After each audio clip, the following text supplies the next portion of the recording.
Selamat malam saudara yang dikasihi Tuhan. Shalom alaikum.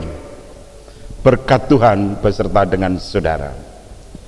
Malam ini kita akan merenungkan satu tema, mengasihi Tuhan dalam seluruh perjalanan dan pergumulan hidup kita.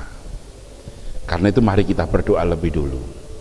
Ya Tuhan, sabdamu yang kudus malam ini akan kami renungkan. Kami mohon berkat-Mu ya Tuhan, karena Engkau telah berjanji untuk kami akan memberikan hari esok yang indah, masa depan yang luar biasa. Karena itu Bapa, kami menyerahkan diri penuh kepadamu. Di dalam Tuhan Yesus kami berdoa. Amin.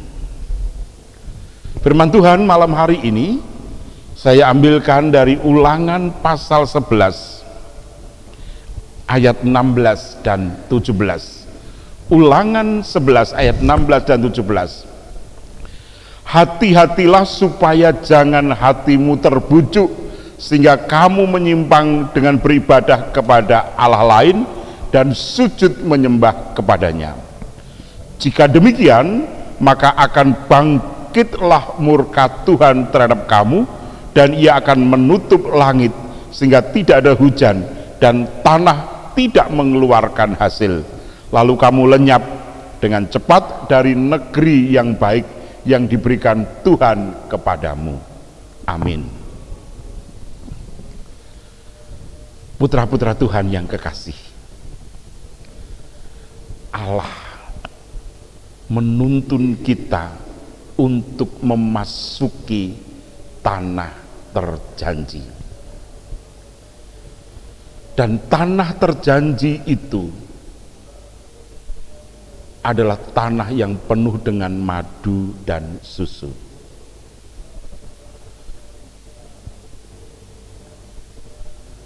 Allah telah menuntun dan memanggil Abraham ke satu tempat yang akan ditunjukkan nanti.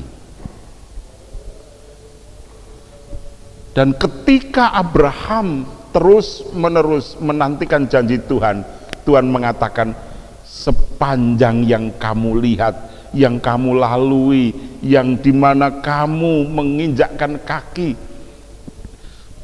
dari utara ke selatan, dari barat ke timur, itu yang akan menjadi milikmu. Negeri yang penuh dengan madu dan susu. Itulah janji Tuhan kepada Abraham dan keturunannya, umat Allah. Maka ketika bangsa Israel keluar dari Mesir, berputar-putar selama 40 tahun di padang gurun, dan ketika berada di tepi sungai Yordan akan memasuki tanah Kanaan, maka Musa mengutus 12 pengintai. 2 di antaranya adalah Yosua dan Kaleb. Mereka diminta masuk ke tanah Kanaan menjadi mata-mata yang kita kenal dengan sebutan juga telik sandi. 12 orang itu kembali dengan satu bukti yang sama. Dia membawa buah anggur, tandan anggur dan sebagainya, sama. Kesaksiannya juga sama, bahwa tanah yang akan kita masuki itu tanah yang subur, yang indah, yang hasilnya luar biasa. Buktinya ini tandan anggur yang luar biasa. Tetapi juga mereka menyaksikan bahwa bangsa yang mendiami bangsa di situ adalah bangsa yang tinggi besar, yang memakan manusia. Kalau kita ini berdiri di dekatnya, ibaratnya kita ini seperti semut, akan dengan mudah bisa diinjak dan dikalahkan. Semuanya 12 orang mengatakan itu. 10 orang mengatakan kita tidak akan masuk tanah itu, pasti kita hancur. Tetapi 2 orang, Kaleb dan Yosua, kita akan masuk tanah itu dan mengalahkan bangsa itu. Kenapa? Karena Tuhan yang berperang. Memang mereka tinggi besar, luar biasa, kita ibarat semut, betul. Dan tanah itu tanah yang subur, seperti kata teman-teman semuanya, ini buktinya. Tetapi kita akan tetap memasuki tanah itu, kita menang. Memang persenjataan kita kalah, kita juga sedikit jumlah kita salah, tapi ingat, yang berperang bukan kita tetapi Tuhan. Semuanya marah. Tapi akhirnya suara Yosua dan Kaleb inilah yang kemudian menjadi pemenang, dan akhirnya mereka siap memasuki tanah terjanji, menyeberang sungai Yordan. Musa digantikan Yosua menyeberang dan sukses. Nah, saudara yang dikasihi Tuhan,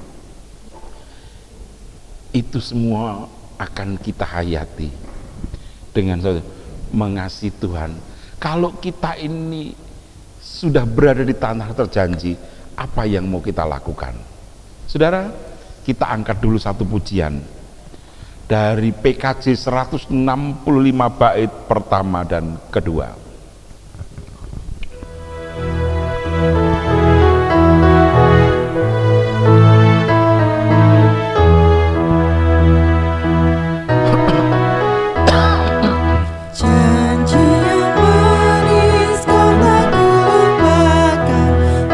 Terombang-ambing langit jiwaku, walau lembah hidupku penuh awan, nantikan cerahlah langit di atasku.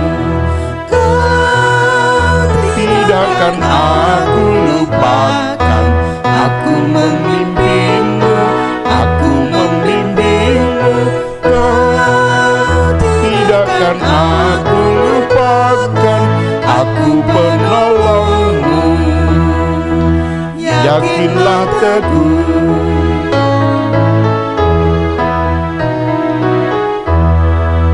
yakinkan janji, kau tak kulupakan. Dengan sukacita aku jalan terus, dunia dan kawan tiada ku harapkan, satu yang setia, Yesus penebus. Tidakkan aku lupakan, aku membimbingmu, aku membimbingmu. Tidakkan aku lupakan, aku penolongmu. Yakinlah teguh. Ya, saudara, Tuhan sudah berjanji, akulah penolongmu. Karena itu yakinlah teguh. Penolong untuk apa? Untuk memasuki tanah terjanji. Hambatan memang besar, tetapi ketika kita yakin dengan sungguh, maka kita akan memasuki tanah terjanji, hidup di dalamnya dengan penuh sukacita. Hanya pertanyaannya sekarang, saudara, buat kita saat ini, apa toh tanah terjanji itu? Ada dua, saudara. Tanah antara, artinya tanah terjanji yang sekarang kita diami, adalah tempat di mana Tuhan memberikan kita tempat tinggal. Jadi kalau saudara sekarang diberikan tempat tinggal di Jatingaleh, maka tanah terjanji itu adalah Jatingaleh. Kalau saudara diberikan tempat tinggal oleh Tuhan di Jangli Permai, maka tanah terjanji itu adalah Jangli Permai. Demikian seterusnya. Nah, itu artinya bahwa bagaimana kita harus hidup dengan benar. Kita yakin bahwa ketika kita tinggal di Canggli Permai, tinggal di Jatingaleh, tinggal di Karangbendo, maka tempat itu adalah tempat yang penuh dengan madu dan susu, yang berlimpah-limpah, yang manis, yang indah. Tetapi bahwa tempat itu tentu tidak gampang untuk kita bertinggal, berdiam. Ada banyak pergumulan, ada banyak tantangan, ada banyak rintangan dan hambatan. Tetapi penyertaan Tuhan itu tetap teguh. Karena itu kita tidak akan miar-miur. Bahwa Tuhan bilang, akulah penolongmu. Yakinlah, teguh. Karena Tuhan penolong kita.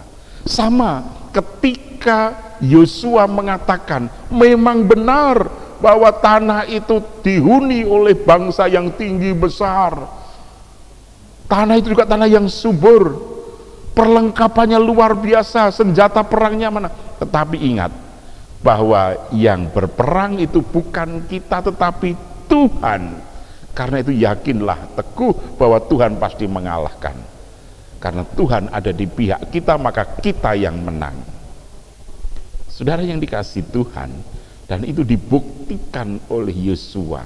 Dibuktikan Yosua dan Kaleb adalah dua orang yang lahir di Mesir yang boleh masuk ke tanah Kanaan karena ia tetap setia dengan janji Tuhan, tetap setia dengan panggilan Tuhan, dan itu Yosua tetap mengasihi Tuhan.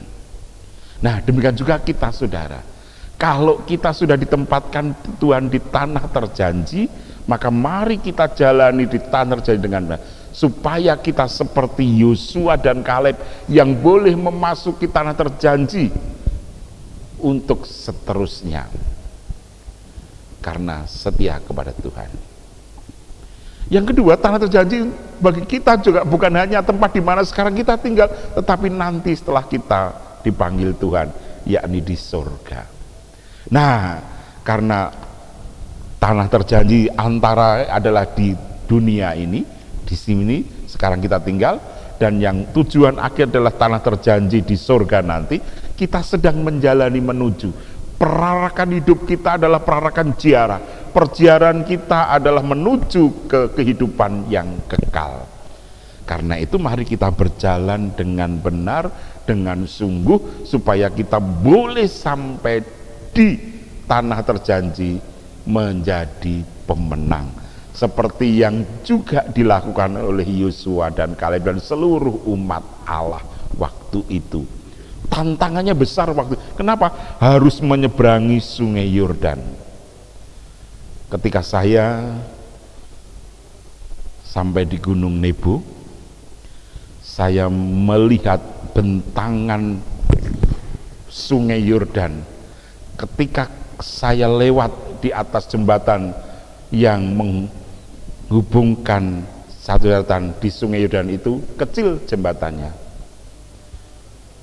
Ya, jembatan itu kira-kira panjangnya tidak lebih dari 25 meter. Sungainya kecil dan kering. Tetapi ketika saya melihat dari atas Gunung Nebo, saya bertanya kepada tour guide di sana, sungai Yordan yang kecil itu, kenapa dalam Alkitab dikatakan? Saya diberikan jawab, sekarang sungai itu kecil kering kayak begitu, tetapi waktu itu, waktu Israel menyeberang ke tanah terjanji dari wilayah Mesir ke tanah Kanaan, lebar sungai itu mungkin tidak kita katakan sungai, tetapi itu adalah laut. Kenapa? Karena kira-kira 11 kilo lebar sungai itu. Jadi saudara, kita bisa bayangkan kalau 11 kilometer lebarnya sungai itu, maka itu kira-kira dari Jatingaleh sampai dengan Ungaran, itulah lebar sungai Yordan. Tentu dalam dan besar laut, kayak laut itu. Nah, saudara-saudara, tentu itu sebuah tantangan yang luar biasa. Tetapi karena bersama dengan Tuhan, Akhirnya sungai itu membelah. Begitu tabut perjanjian menginjakkan kaki di pinggir sungai, maka sungai itu membelah terus, sehingga tabut itu menuntun Israel dengan aman menyeberangi sungai Yordan. Apa isi tabut perjanjian Allah itu? Salah satu adalah 2 loh batu dan tongkat Musa. Artinya bahwa ketika kita mau setia dengan Tuhan, dengan hukum Tuhan, maka kita akan sampai ke tanah seberang, yakni tanah terjanji yang kekal. Kita dipanggil untuk menikmati tanah terjanji, dan kita diminta untuk setia sampai seberang sana.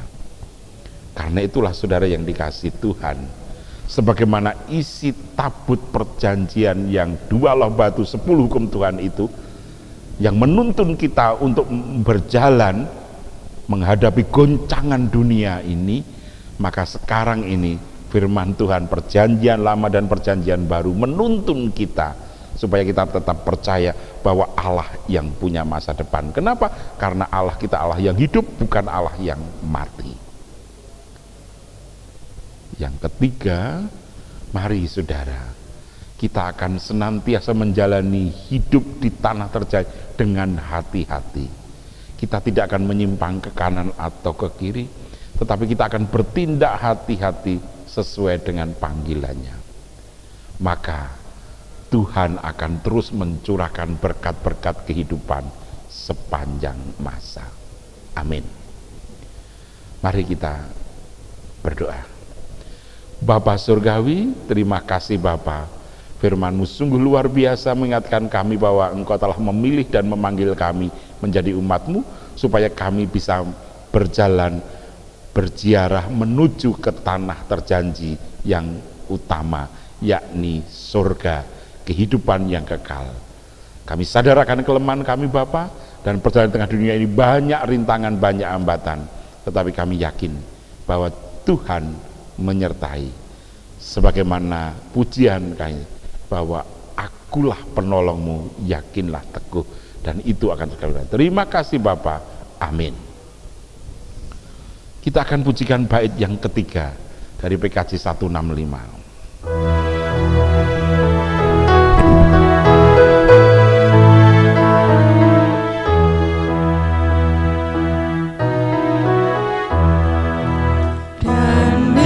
Pintu surga dibukakan, selesailah sudah susah dan lelah. Kan ku dengarkan suara mengatakan, hamba yang setiawan, mari masuklah. Tidakkan aku lupakan, aku memimpinmu, aku membimbingmu. Kau tidakkan aku lupakan, aku penolongmu, yakinlah teguh. Berkat Tuhan menyertai saudara sepanjang masa. Amin. Terima kasih, sampai ketemu dalam persekutuan doa Rabu malam.